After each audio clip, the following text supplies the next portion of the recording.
ในเมื่อก่อนค่อยเคยคิดว่าการเวลามันเป็นเพียงแต่ตัวเลขที่ให้ค่าเท่านั้นจนมีเหตุการณ์หนึ่งที่เกิดขึ้นในชีวิตของค่อยเป็นลูกสายโถนพอตายปะแต่ข่าวอย่างน้อยๆพุ่นค่อยถามแม่ค่อยเกี่ยวกับการตายของพ่อแต่แม่ค่อยบ่ยอมเล่าให้ค่อยฟังเหตุการณ์ที่เกิดขึ้นกับพ่อนั่นคงเป็นภาพที่เฮ็ดให้แม่เจ็บปวดที่สุดค่อยจึงบ่ฮู้เรื่องของพ่อเลยตอนนี้เหลือเพียงแต่2 คนค่อยกับแม่ในตอนนั้นค่อยเป็นคนเอาแต่ใจตนเองขี้ค้านบ่ฟังความแม่แต่ว่าแม่ค่อยก็เอาใจใส่ค่อยหลายก่อนจะไปโรงเรียนทุกๆครั้งแม่ได้บอกค่อยว่าลูกเอ๋ยเลิกโรงเรียนแล้วลูกอย่าไปลิ้นใส่เด้อกลับมาเฮือนเฝ้าเฮ็ดเวียกช่วยแม่ได้ค่อยตอบแม่ไปแบบคนรำคาญฟังมาบ่ไปลิ้นใส่ดอกแม่เลิกเรียนแล้วลูกสิเฝ้ากลับมาเฮ็ดเวียกช่วยแม่ดอกหลังจากเลิกเรียนแล้วก็มีหมู่สวนไปลิ้นกินเหล้ากินเบียร์ตามภาษาวัยหนุ่มแต่ว่าเรื่องกินเบียร์นั้นค่อยก็บ่มักปานใดดอกค่อยอยากไปตามขบวนการซื่อๆเห็นหมู่ไปหลายคนก็อยากม่วนนำค่อยกลับมาฮอดเฮือนพอดีค่ำแม่เหลียวเห็นค่อยจึงถามค่อยว่าลูกไปใส่มาใส่ว่าเลิกเรียนแล้วลูกสิเฝ้ากลับมาเฮือนเฮ็ดเวียกซอยแม่ลูกคือมาคำแท้บ่มีไผกลับมาเฮ็ดเวียกซอยแม่ได้นี่ไปหดน้ำส่วนพุ่นค่อยบ่สนใจคำเว้าของแม่พักให้มันบ่ตายดอกหดมื้อใดก็ได้ถ้า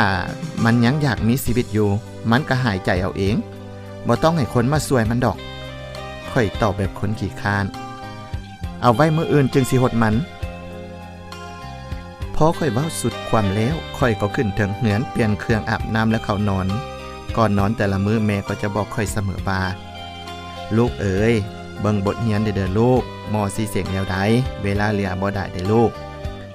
ค่อยทั้งนับตาทั้งเว้ากับแม่ว่าเอาไว้มื้อหน้าลูกจึงสิเบิ่งบทเรียนมันบ่หนีไปไสดอกมื้อนี้ลูกหิวนอนแฮงลูกสิขอนอนก่อนแล้วค่อยก็หลับไป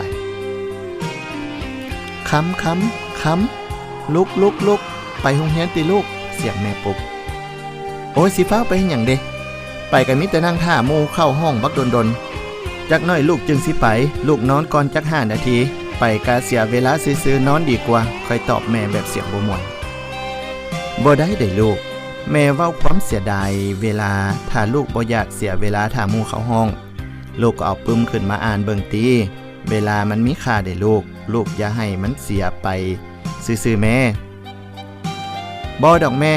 ค่อยฟ้าวตอบเวลาหันมันเป็นเพียงแต่ตัวเลขเท่านั้นมันสิมีค่าอีหยังกว่าการนอนแม่นอยู่ว่าเวลามันเป็นเพียงแต่ตัวเลขถ้าเฮาฮู้จักนำใช้ให้เป็นประโยชน์มันก็มีค่าแล้วเด้ลูกเอาเวลาวางใช้ให้เป็นประโยชน์ได้ลูกอย่ามีแต่นอนหลายอีตนแม่แดเมื่อค่อยได้ยินแม่เว้าอย่างนั้นเห็นค่อยเกิดความโมโหขึ้นแล้วเว้าให้แม่หมดแรงคันซั้นตอนเที่ยงนี้ลูกสิบ่กลับมากินข้าวอยู่เฮือนลูกสิเบิ่งบทเรียนอยู่โรงเรียนหมดมื้อโลดลูกสิใช้เวลาว่างให้เป็นประโยชน์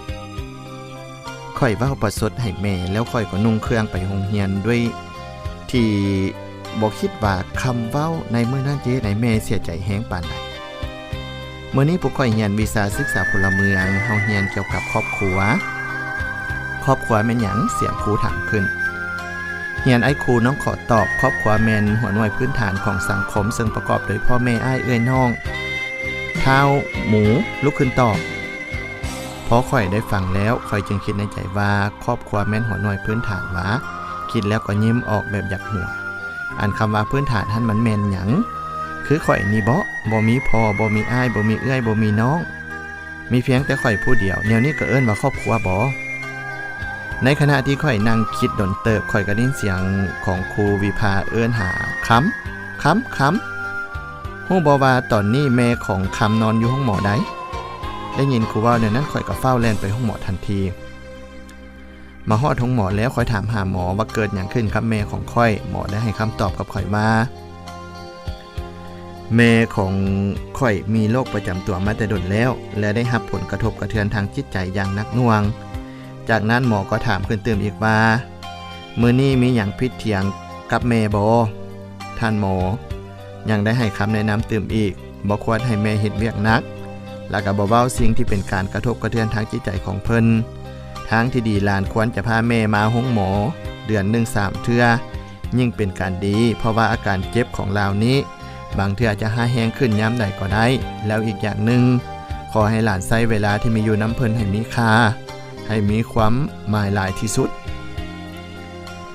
ได้ยินหมอเว้าแนวนั้นข่อยก็นั่งคิดทบทวนคืนในสิ่งที่ข่อยได้เว้าให้แม่ก็คือเรื่องในตอนเช้านั้น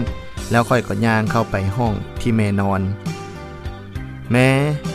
ลูกขอโทษที่ลูกบ่เคยเชื่อฟังแม่และเอาแต่ใจตนเองข่อยนบแม่ทั้งเว้าทั้งให้ออกมาลูกเอ๋ยบ่มีแม่คนใดดอกที่บ่หักลูกแม่เองก็เฒ่าแก่แล้วเฮ็ดก็บ่ค่อยถึกใจลูกแม่ค่อยเว้าด้วยความหักแพงลูกขอสัญญาว่าลูกจะบ่เฮ็ดให้แม่เสียใจอีกแม่บ่ขอหยังหลายดอกขอเพียงลูกเป็นคนดีและสิ่งสำคัญขอให้ลูกจื้อไว้ว่า